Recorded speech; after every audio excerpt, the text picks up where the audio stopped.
É muito comum chegar aqui no escritório casos em que o empregado sofreu um acidente no ambiente de trabalho e o empregador deixou de comunicar à Previdência Social acerca da ocorrência desse acidente, impedindo que o empregado usufrua do devido afastamento ou dos direitos relacionados a esse tipo de acidente.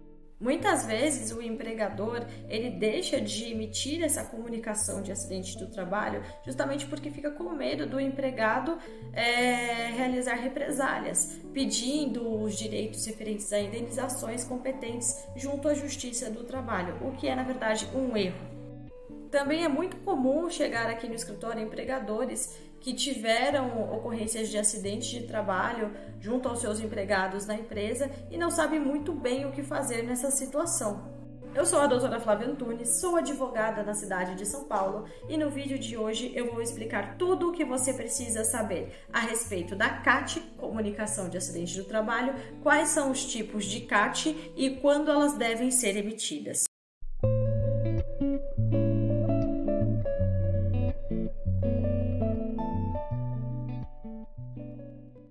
Esse vídeo não substitui a orientação jurídica que deve ser prestada por um advogado da sua confiança. Caso tenha alguma dúvida a respeito do conteúdo, estou deixando todos os meus contatos aqui no card de informações do vídeo. A CAT, Comunicação de Acidente do Trabalho, é um documento emitido tanto para reconhecer o acidente de trabalho como a doença ocupacional sofrida no ambiente onde o empregado mantém um vínculo de emprego. Ela serve para comunicar ao INSS de que houve um acidente de trabalho naquela determinada empresa e que o empregado deverá ficar afastado recebendo o benefício previdenciário, ou até mesmo quando simplesmente acontece o acidente e não há necessidade de afastamento. Em regra, o empregador é obrigado a emitir essa comunicação de acidente de trabalho e encaminhar ao INSS. Acontece que chega muitas vezes aqui no escritório um problema extremamente comum, que seria o empregado ele sofre o acidente no ambiente de trabalho e o empregador ele não emite a CAT. Qual que é a providência que o empregado pode tomar nessas situações? Nesse caso, a CAT pode ser emitida a requerimento do próprio empregado, ou então pode ser emitida a requerimento dos seus dependentes, sempre que o empregado não puder tomar essa providência de fazer o pedido da CAT junto ao INSS. Exemplo, situações em que devido ao acidente de trabalho o empregado ele está hospitalizado ou então está impedido de ir até o INSS e fazer esse pedido.